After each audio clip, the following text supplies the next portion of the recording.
Hi friends, ఈరోజు మన స్వప్నాస్ కిచెన్లో మరొక సరికొత్త వంటతో మేము ముందుకు వచ్చాను. అదే మన బాదుషా చేయడం అండి. బాదుషాకి నేను ఒక కప్పు తీసుకుంటున్నానండి మైదాపిండి. ఒక కప్పు మైదాపిండికి కొంచెం సాల్ట్ అండి, పించ్ ఆఫ్ సాల్ట్, పావు స్పూన్ అండి బేకింగ్ పౌడర్. తర్వాత దీన్ని మొత్తం ఇట్లా మిక్సీ చేసుకొని ఇప్పుడు నెయ్యి వేసుకోవాలండి. నెయ్యి వేసుకుంటూ కలుపుకోవాలి. ఒక 4-5 స్పూన్ల నెయ్యి పడుతుందండి. చూడండి,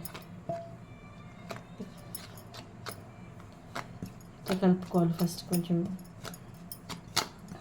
నెయ్యి వేసుకున్నప్పుడు కొంచెం తడి ఇట్లా మనం ఇట్లా కలిపితే ముద్ద రావాలి. ఇట్లా ఈ స్టేజ్ దాకా మనం నెయ్యి వేసుకోవాలి. ఇట్లా రావాలి. నాకు ఇంకా కొంచెం నెయ్యి పడుతుందండి.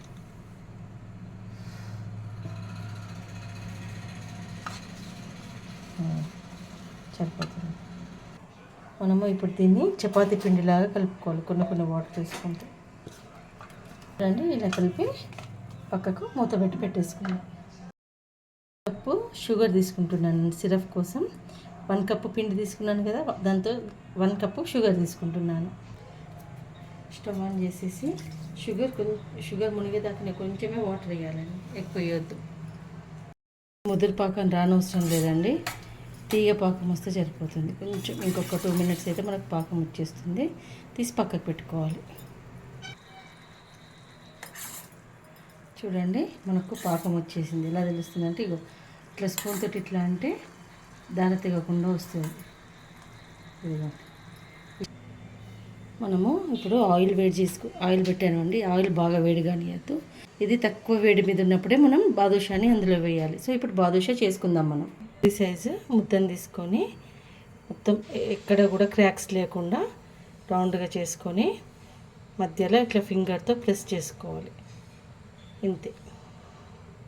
చూడండి, ఇలా మన పిండి అన్నిటిని చేసుకుందాం. ఇలా అన్నీ చేసి పెట్టుకున్నాం కదండి.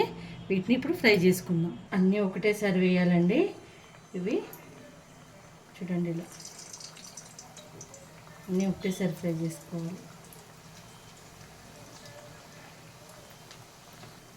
చూడండి, ఒకవైపు కాళ్ళకి అవే పైకి లేస్తున్నాయి. చూడండి, ఇలా రెండో వైపుగా తిప్పుకోవాలి.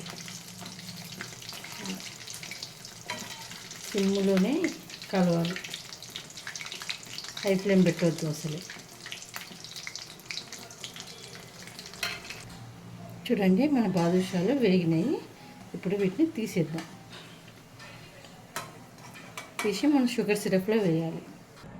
చూడండి, షుగర్ సిరప్లో వేసి 2 వైపులా షుగర్ సిరప్ దీనికి అంటేటట్టు ఒక 2 మినిట్స్ ఉంచాలి. ఇందులో